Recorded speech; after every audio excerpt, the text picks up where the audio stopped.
제가 이번 주에 계속 그 머릿속을 떠나지 않는 한 말씀 구절이 있었습니다. 그 말씀 구절이 어떤 말씀 구절이었냐면요. 우리 다 같이 한번 좀 읽어볼까요? 함께 읽겠습니다. 이사야 30장 18절 전반절입니다. 네, 읽겠습니다. 시작. 기다리시니 이는 너희에게 은혜를 베풀려 하심이요. 아멘. 그러나 여호와께서 기다리신다. 저는 이 이사야 30장 18절의 말씀이 이번 주 한 주간 동안에 제 머릿속을 떠나질 않았습니다. 왜냐하면 성도님들, 하나님께서 기다리실 필요가 있는 존재일까요? 이 물음 때문이었어요. 하나님이 우리를 기다리실 필요가 있을까? 하나님이 어떠한 대상을 향하여 기다리실 필요가 있는 존재일까? 라는 이 물음이 제 머릿속을 떠나질 않는 거예요. 하나님이 기다리시는 존재가 아니라 사실 우리가 하나님을 기다리지 않습니까? 그런데 이 말씀이 제 머릿속을 떠나지 않는 거예요. 하나님은 기다리신다. 제가 군대에 있을 때 이제 꽤 고참이 됐었을 때 해안초소 근무를 나간 적이 있어요. 제가 군 생활을 경상남도 진해에서 했거든요. 그래서 제가 서 있는 그곳이 최남단이었어요. 바로 그 해안가에서 근무했기 때문에 발을 딱 내디디면은 거기가 최남단이에요. 그쪽에서는. 이 해안초소 근무를 이제 새벽 2시에 쓰고 있었습니다. 다음번 근무자가 저보다 한참 밑에 후임이에요. 그러면 제 머릿속에 군대 다녀오신 우리 성도님들은 아실 거예요. 오늘은 좀 더 일찍 들어가겠다. 이런 생각이 좀 있잖아요. 후임 근무자가 제 다음번이니까 기다리고 있었죠. 근무 교대 시간보다 좀 더 일찍 올 걸 기다리고 있었던 거예요. 그런데 아니, 이게 웬일입니까? 근무 교대 시간이 지나도 안 오는 거예요. 제가 화가 났을까요, 안 났을까요? 어떻게 하셨어요? 너무 화가 나는 거예요. 감히 후임이 나를 기다리게 해? 너무 화가 나는 거예요.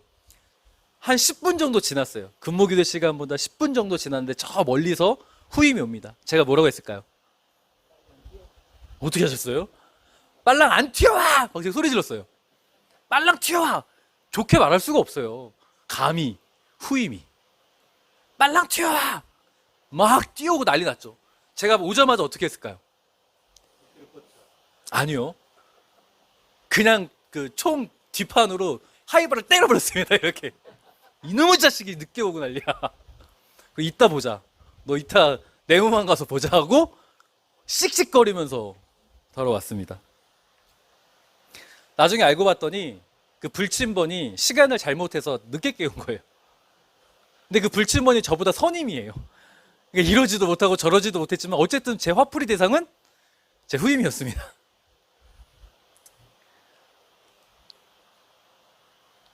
군대에선 선임이 후임을 기다리는 일은 절대 없습니다. 후임이 선임을 늘 기다리죠.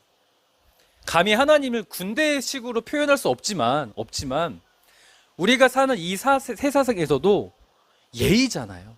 어른이 밑에 사람을 기다린다가 아니라 밑에 사람이 어른을 먼저 가서 기다리는, 이게 우리의 삶의 모습 아니겠습니까?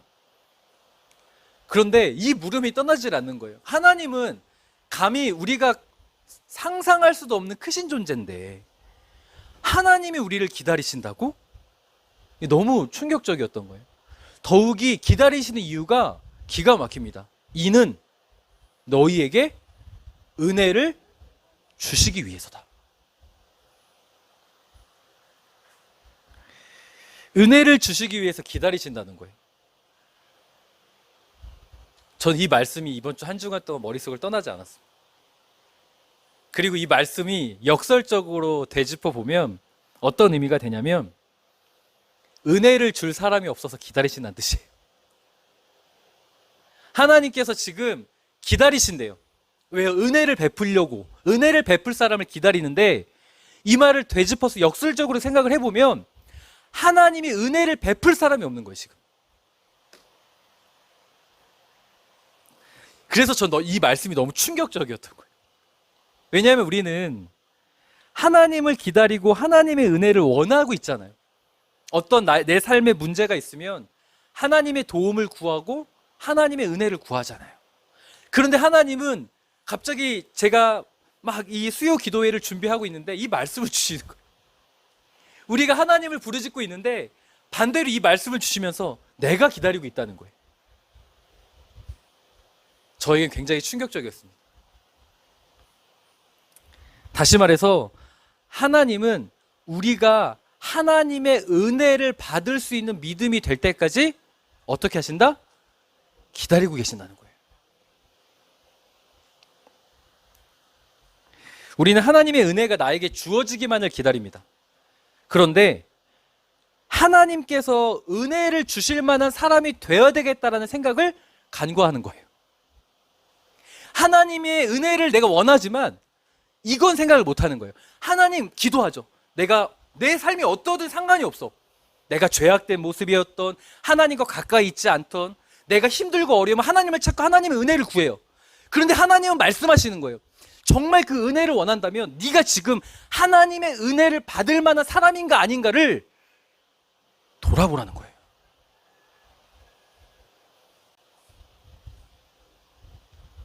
전 너무 찔렸습니다. 왜냐하면 전 우리 어부들 교회 성도님들의 삶에 기도 제목들이 다 응답되기를 원하거든요. 정말 그 문제들을 위해 함께 기도하고 있거든요. 그래서 오늘 꼭 이 말씀을 나눠야 되겠다 생각을 했습니다. 우리가 정말 하나님을 기다리잖아요. 하나님의 은혜를 기다리잖아요. 그럼 반대로 성경은 우리에게 도전하고 있는 거예요. 하나님도 기다린다. 은혜를 주기 위해서, 다시 말해서 너희 사랑하는 자녀들아, 너희가 은혜 받을 만한 사람이 되는가 안 되는가를 점검하라. 그래서 저는 오늘 이 예배의 자리를 통하여 우리의 생각을 좀 바꾸는 시간이 되었으면 좋겠습니다. 우리가 기다리고 하나님 앞에 기도하는 거 너무 중요하죠. 그런데요, 성도님들, 그 기다림과 동시에 우리가 가져야 될 태도는 하나님께서 기다리시는 사람의 모습으로 내가 돌아와야 합니다. 기도하면서 왜 은혜가 주어지지 않아? 불평하고 원망하는 것이 아니라 하나님은 분명히 말씀하셨어요. 우리에게 은혜를 주기 위해서 기다리고 있다고. 바꿔 말해서 그러면 내가 하나님의 뜻을 구하고 하나님 앞에 간절히 기도하고 눈물로 호소하고 있다면 오늘 이 자리에서 나의 사고의 전환은 내가 하나님 앞에 은혜 받을 만한 사람인가 아닌가를 점검하고 돌아갈 수 있는 시간 되었으면 참으로 좋겠습니다. 하나님, 나에게 은혜가 필요합니다. 이 고백과 동시에 하나님, 오늘 예배의 시간에부터는 제가 하나님의 은혜를 받을 수 있는 사람이 되고 싶습니다의 기도로 바뀔 수 있었으면 좋겠습니다. 하나님, 나에게 이 문제가 해결돼야 됩니다. 하나님도 해결해 주고 싶어요. 하나님, 나에게 이 문제가 반드시 해결돼야 됩니다. 말씀이 있잖아요. 하나님도 그 은혜를 주고 싶다고요. 그런데 이제 우리의 기도가 어떻게 바뀌게 되냐면, 하나님, 내가 그 은혜 받을 하나님이 기다리시는 사람으로 내가 변화되고 싶습니다라고 우리의 기도가 바뀌어야 됩니다. 그래서 저는 오늘 사무엘하 8장의 본문을 정했어요. 왜 사무엘하 8장의 본문의 말씀을 정했냐면, 이 사무엘하 8장의 다윗은요, 하나님이 작정을 하셨어요. 어떤 작정을 하셨냐면, 은혜를 주고 은혜를 주고 은혜를 주겠다예요. 다시 말해서 하나님이 기다리셨고, 그래서 은혜를 줄 수밖에 없는 그 모습이 등장을 한다는 거죠. 어느 정도냐면 사무엘하 8장에 6절과 14절에 이 핵심 구절이 있습니다. 우리 말씀 함께 읽겠습니다. 사무엘하 8장 6절 후반절 시작. 다윗이 어디로 가든지 여호와께서 이기게 하시니라. 아멘. 오늘 우리가 읽은 사무엘하 8장 1절부터 6절, 그리고 계속적으로 이어지는 사무엘하 8장의 내용은 다윗이 주변 나라들을 정복해가는 전쟁 이야기입니다. 그런데 그 전쟁 이야기의 핵심 내용은 이거예요. 6절과 14절에 뭐라고 되어 있냐면, 다윗이 어떤 전쟁을 하든, 다윗이 어떤 상황을 만나든 다 이긴다예요. 1절부터 블레셋과 전쟁을 하고 2절에 모압과 아람과 하다데셀과 전쟁을 치르는데 지질 않아요. 다 이겨요. 왜요? 이유는 간단합니다. 성경은 우리에게 말해요. 하나님이 그렇게 작정하셨으니까. 전 우리 사랑하는 성도님들이 이런 다윗의 삶이 되시길 축복합니다.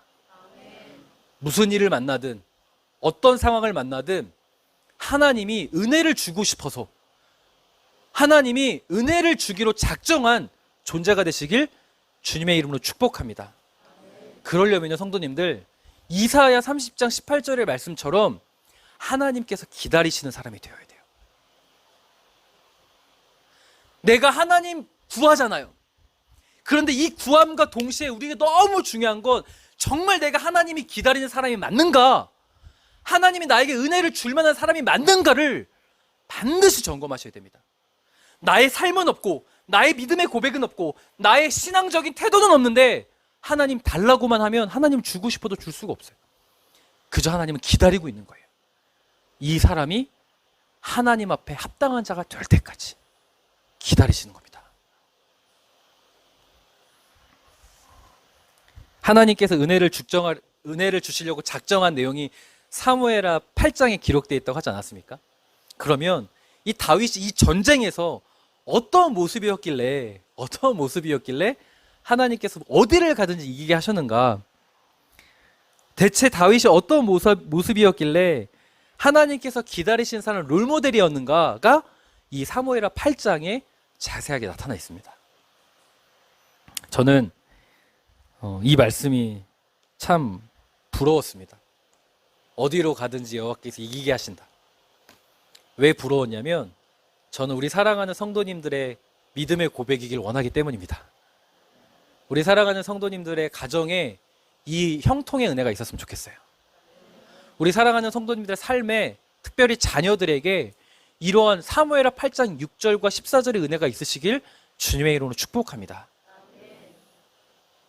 그렇다면 오늘 우리의 기도가 변화된 기도가 되었으면 좋겠습니다. 하나님, 나에게 이 은혜가 필요합니다와 동시에, 하나님, 내가 하나님이 기다리시는 사람이 되기를 원합니다. 나를 변화시켜 주십시오라고 기도하는 오늘 예배 시간 되길 축복합니다. 그래서 오늘 다윗의 태도는 2절부터 우리가 좀 확인할 수가 있는데요. 우리 2절 함께 읽겠습니다. 시작. 다윗이 또 모압을 쳐서 그들로 땅에 엎드리게 하고 줄로 재어 그 두 줄 길이의 사람은 죽이고 한 줄 길이의 사람은 살리니 모압 사람들이 다윗의 종들이 되어 조공을 드리니라. 아멘.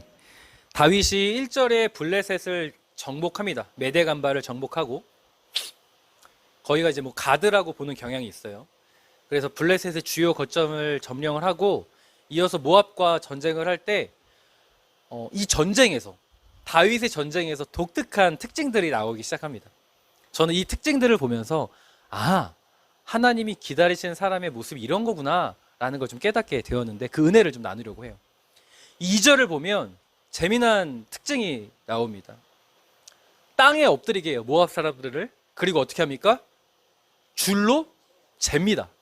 두 줄 길이의 사람은 죽이고 한 줄 길이의 사람은 살린다고 되어 있어요. 이 부분에 대해서 학자들마다 견해가 좀 다릅니다. 이 두 줄 길이와 한 줄 길이에 대해서 어떤 학자들은 3분의 2는 죽이고 3분의 1은 살렸다고 보는 견해가 있고요. 어떤 학자들의 견해는 이 말 그대로 줄로 쟀다고 했잖아요. 키를 쟀다라고 보는 견해가 있어요. 그래서 두 줄 길이는 좀 더 크잖아요. 그럼 장정이다. 그리고 한 줄 길이는 어린아이 혹은 노약자, 이렇게 보는 견해입니다. 저는 어떤 견해를 따르냐면 후자의 견해를 좀 더 타당하다고 보는 사람이에요. 그래서 이 본문 구절을 볼 때 이 두 줄 길이는 장정이고 한 줄 길이는 어린아이라고 한다면, 노약자라고 한다면 어떻게 했어요? 다윗이 두 줄 길이의 사람은 죽이고 한 줄 길이의 사람은 살렸다고 되어 있죠. 이게 상식적일까요? 아닐까요? 왜 비상식적이죠?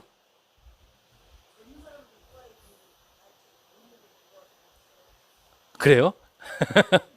지금은 어떤 상황이에요? 그렇죠. 전시 상황이라고 한다면 어떤 사람이 나에게 더 필요하겠습니까? 그렇죠.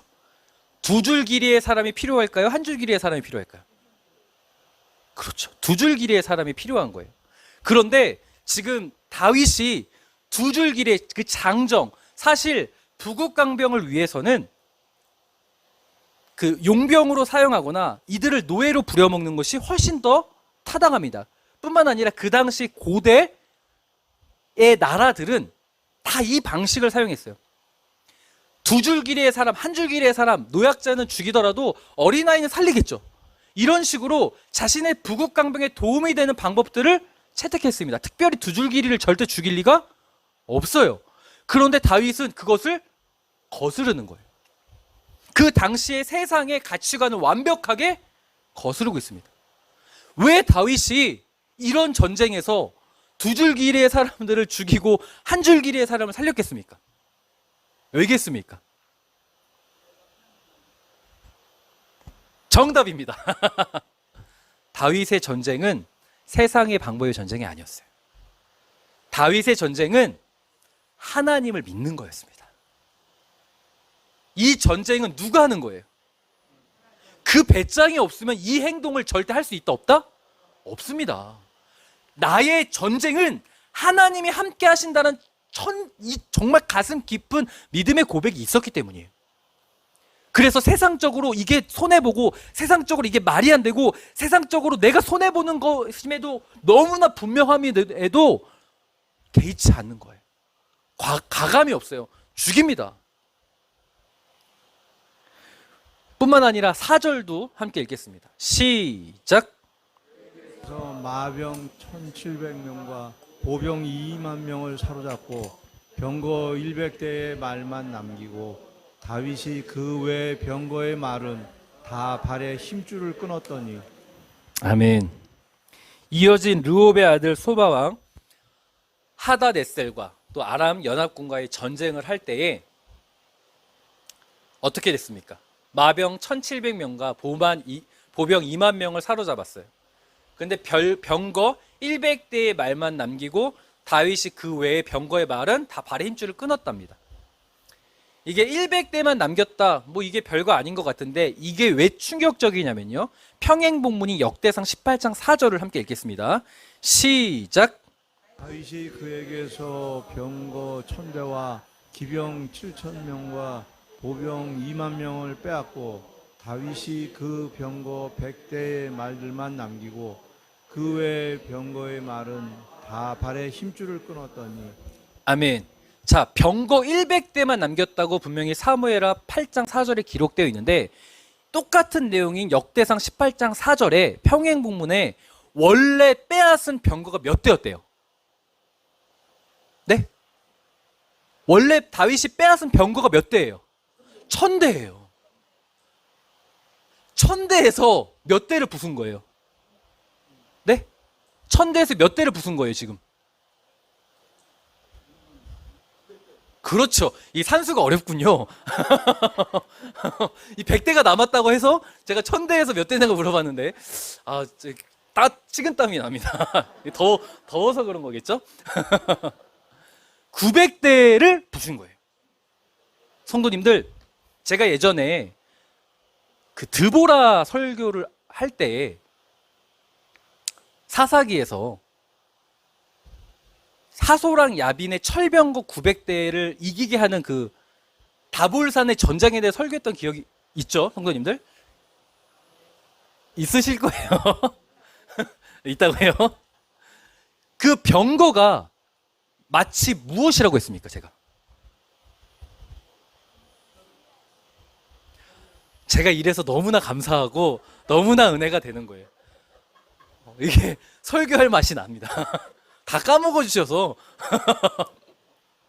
이 철병거 병거는요, 탱크와 같습니다.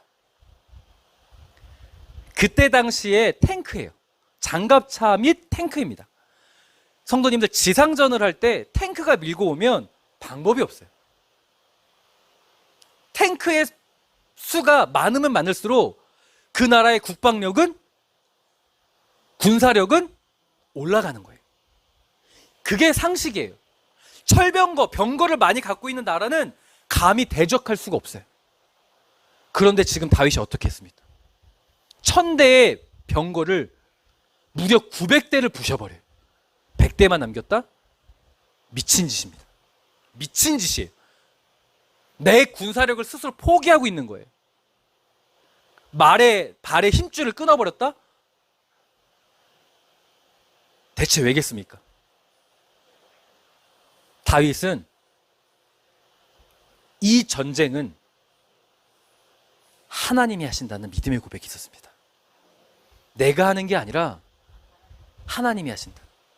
성도님들, 내가 어떤 문제를 만나요? 우리는 말하죠. 하나님 날 도와주세요. 건강의 문제든 자녀의 문제든 어떤 상황의 문제든 하나님 도와주세요. 분명히 고백해요. 고백하세요, 성도님들. 우리는 다 힘들면 하나님을 찾아요. 고백합니다. 그런데 성도님들, 솔직해져 볼까요? 그럼 정말 다윗처럼 하나님 신뢰하십니까? 하나님께 맡긴다고 고백을 해요. 그런데 내 눈앞에 펼쳐지는 세상적 방법, 지금 해결되고 있는 방법이 보이면 그거 쫓아가요, 안 쫓아가요? 쫓아가요.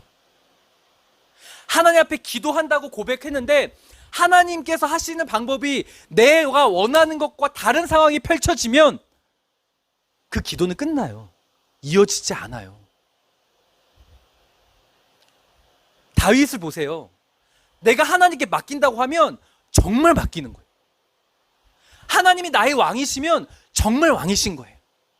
하나님을 신뢰한다고 말하면 정말 신뢰하는 거예요. 주변 사람들이 만류하지 않았겠습니까?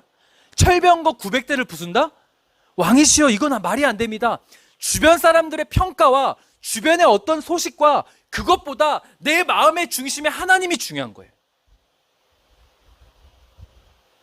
주변에서 그게 말이 돼? 야, 그러지 말고 이렇게 해야지. 그런 말과 어떤 나를 공격해오는 상황이 있다 할지라도 내 중심에 정말 하나님 앞에 기도로 결단했다면 믿고 나아가는 거예요. 어떤 상황이 현재 펼쳐진다 할지라도, 지금 내가 기대하는 것과 다른 상황이 펼쳐진다 할지라도 다윗은 그냥 믿고 나아갔어요. 하나님께 맡겼고 나아간 거예요. 이 전쟁의 특징이 그거예요. 두 줄 길이의 사람을 죽인다? 철병거 900대를 부순다? 말이 안 되죠. 다윗은 하나님이 나의 왕이시기 때문에 하나님을 그냥 믿은 거예요. 맡긴 거예요. 그랬더니 어떤 결과가 있는 줄 아십니까? 어디로 가든지 어떤 상황을 만나든지 하나님은 작정하셨습니다. 다윗을 이기게 하셨다. 사랑하는 성도님들, 우리의 기도가 바뀌어야 한다고 했어요. 우리의 기도가 하나님 이것 해주세요가 아니라 하나님, 내가 하나님이 기다리시는 사람이 되기를 원합니다의 기도로 바뀌어야 된다고 했어요. 그렇다면 오늘부터 좀 솔직한 기도를 하십시오. 하나님, 사실 내가 원하는 대로 되지 않으면, 내가 원하는 대로 상황이 되지 않으면 전 여전히 세상적인 눈을 뜹니다. 제 눈을 걷어주시고 다윗처럼 하나님을 끝까지 신뢰할 수 있는 자 되게 해달라고 기도하십시오. 다윗이 이렇게까지 끊을 수 있었던 이유는 신명기 17장 16절 말씀에 그는 병마를 많이 두지 말 것이요 애굽을 의지하지 말라는 그 하나님의 말씀을 그는 기억하고 있었기 때문입니다. 이 말씀도 제가 많이 나눴던 말씀이에요. 다윗은 하나님의 말씀을 그냥 지식으로 여겼던 자가 아니에요. 하나님의 말씀을 신뢰한 자예요. 하나님의 말씀이 이렇다라는 것을 머리로 그냥 받아들이고 이게 내가 펼쳐지는 상황, 이게 맞나? 안 맞나? 계산하지 않았어요. 그냥 그 말씀대로 신뢰한 사람이에요. 이 말씀이 주어지면 그 말씀을 믿은 사람이에요. 하나님은 어디로 가든지 다윗을 이기게 하셨습니다. 저는 우리 사랑하는 성도님들이 이런 다윗의 영적인 태도를 이 태도에 도전받을 수 있었으면 좋겠어요. 사실 이 자리에서 맞아, 다윗처럼 그래야지, 다윗처럼 내가 하나님을 신뢰해야지, 맡긴다고 하면 다 맡겨야지 라고 하지만 우리의 삶의 상황에 돌아가서 보면 안 돼요. 잘 안 된다고요. 그럼 어떡하실래요? 합리화하시겠습니까? 하나님 바라보십니까? 안 돼요. 하나님 앞에 그때마다 구하십시오. 하나님 변화되고 싶습니다. 하나님 제가 오늘도 실패했습니다. 그러나 하나님 정말 하나님이 기다리시는 사람 되고 싶습니다. 하나님의 은혜를 받는 사람이 되고 싶습니다라고 실패하도 기도하십시오. 실패하도 기도하십시오. 그때마다 우리가 하나님의 은혜 가운데 서게 될 줄 믿습니다. 성경은 다윗의 태도만을 소개하고 있지 않습니다. 하나님이 기다리시는 사람이 일맥상통하다라는 것을 보여주고 있는데요. 여호수아 11장 9절 말씀 우리 함께 읽겠습니다. 시작. 여호수아가 여호와께서 자기에게 명령하신 대로 행하여 그들의 말 뒷발에 힘줄을 끊고 그들의 병거를 불로 살랐더라. 아멘. 하나님께서 기다리시는 사람이 어떤 사람인지, 하나님께서 은혜를 주시기로 작정한 사람이 어떤 사람인지 성경은 참 일맥상통하게 소개합니다. 여호수아가요, 하나님의 명령하신 대로 말 뒷발의 힘줄을 끊어버렸고 그들의 병거를 불로 살랐습니다. 전쟁을 치르고 있는, 가나안 정복 전쟁을 치르고 있는 과정 가운데 이런 말과 병거는 큰 힘이 됩니다. 근데 여호수아는 세상의 힘과 방법을 쫓지 않겠노라, 내가 정말 하나님의 말씀을 신뢰하고 의지하겠노라고 결단했다면 정말 의지하는 거예요. 내가 하나님께 맡기고 기도했다면 정말 기도하고 맡기는 거예요. 상황에 따라 흔들리고 상황에 따라 내가 이때는 이러고 이때는 저런 게 아니라 그렇게 믿은 거예요. 하나님은 그런 여호수아에게 가나안 땅의 은혜를 허락하십니다. 성경은 일맥상통하게 말하고 있어요. 어떤 자에게 하나님의 은혜를 주고 어떤 자가 하나님을 기다리시는 사람인가? 하나님은 기다리고 계신데요. 왜요? 이는 은혜를 주려고. 하나님은 우리 성도님들 은혜 주고 싶어 하세요. 우리 성도님들의 삶에 형통의 은혜를 주기를 원하시고 우리 성도님들의 가정에 하나님의 나라가 되기를 원하신다고요. 그런데 기다리세요. 우리가 믿음이 없어서, 그 믿음이 안 돼서예요.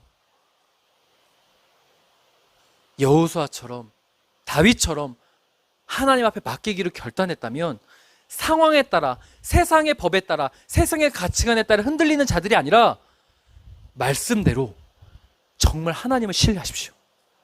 그 말씀대로 하나님을 의지하십시오.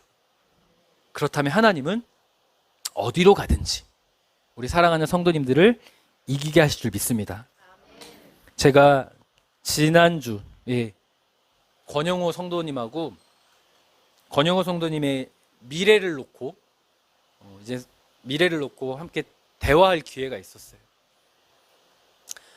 권영호 성도님이 어떤 많은 이게 방송에 송출된 이게 정보 유출되면 안 되니까 그냥 제가 얼버무릴게요. 많은 좋은 제안들이 온 상황이었습니다. 제가 전화를 들으면서 그렇게 되면 되겠다.